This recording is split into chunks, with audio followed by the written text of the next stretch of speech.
And now on Nights with Steve Price from the 50 Up Club, Christopher Zinn. Yes, Christopher joins us as he does each Thursday night. How are you going? I'm great, thanks, Steve, and hope you are too. I am well, and one of the wonderful things about doing a radio program, it is able to be picked up on the modern apps on people's iPhones and tablets and iPads from anywhere around the world. And whenever I toss out, and I sometimes do it on any given night, call me if you're listening in an unusual or different place. And the numbers of people that ring us from Africa, from the UK, from Asia is extraordinary. We have listeners just about everywhere. But I've noticed an increasing number of our older listeners who've retired often head off and retire in places like Bali or Thailand or the Philippines because it's much cheaper, obviously, the cost of living. So I think that's a trend we're seeing in Australia, isn't it? Look, it is. It's hard to get some overall numbers. The majority of people who actually still get paid the pension tend to be in Italy and Greece. But recently, and we're talking about the past 10 or 15 years, there's been a big move to Southeast Asia. One, because there's much better medical facilities available. It's been marketed. I mean, even in Malaysia, they have a special visa for retirees. And I believe they actually do in the Philippines as well. So there is some encouragement to bring in retirees to be one of the community. But of course, bringing retirees to live in your country is actually akin to an export. So there is some very good financial reasons why these kind of nations close to us do encourage us and other well-heeled retirees to actually live out their days there. Well, I think you raised that case of Malaysia, and I know you've written some background on this, that there's a special 10-year renewable visa in Malaysia. You have to be over the age of 50, so listen up, folks. And you've got to put $32,000 into a long-term bond, so you've got to have that cash, and you've got to buy a property over $325,000. Well, that'd be hell of a property in parts of Malaysia. Exactly, and it sounds like a great offer, doesn't it? I mean, it does. What that does do, it does give you some certainty. I mean, there are plenty of Australians, and they might be able to listening, who are kind of maybe in Cambodia or Laos, maybe on tourist visas, maybe, I certainly know in Bali working on tourist visas too. But certainly if you get pinched at all, you can be out on your ears. So there are certain schemes where you can do it legitimately. Although, as I said, I'm sure there's a good number of people who wing it and probably do very well under that as well.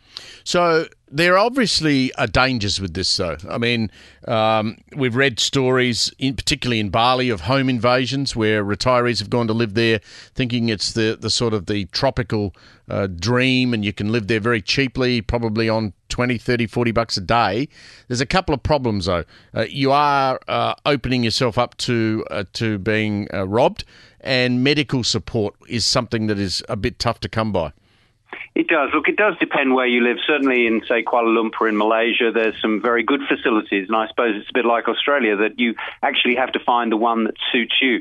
But certainly the costs are lower. Law and order can be an issue in some places. But again, I could hear some of the listeners thinking, well, maybe it's the case here. Yeah, true. I think it really is the sort of rights that you have. I mean, some people can get their pension paid there, but there are issues about how long that might be for and how often do you have to come back. I mean, some of the interesting discussions I've seen is about people who, if your sole motivation is the cost of living and to live cheaper, you've actually got to make some changes too, because the low cost of living comes through buying things on the local market. If you are hooked on Australian beer and Queensland steaks and whatever, those come at a premium cost in other countries. So you've really got to live not at the level of people in that country, because certainly the housing can be comparable, and certainly you can probably afford someone to help you out with the garden or the home or cooking. I'm sure there's some people even with driving. But yes, there will be certain changes you have to be prepared to make to get the real benefits of the lower cost of living. When you think this through laterally, though, if you're in reasonably good health, your partner's in reasonably good health, the children are off your hands, you've decided to retire from your long-term career, you've got a bit of superannuation socked away. But importantly, for our audience in Brisbane, Sydney, or in Melbourne, if you own your own house, you can rent that house out, and the income from that rent is clearly going to be greater than what you're going to have to pay to rent a property in, say, Bali or in Chiang Mai or in Thailand or in Bangkok or in Malaysia. So you could take the rent from your existing property back home, rent yourself a palace in one of these countries and have money left over to live off. Yeah, and as I say, maybe to have some sort of staff to help you out. Look, that is certainly the case. And the good news actually was I've spoken to Stephen Wyatt, who's one of the authorities on this, and he has a thing called planetboomer.com.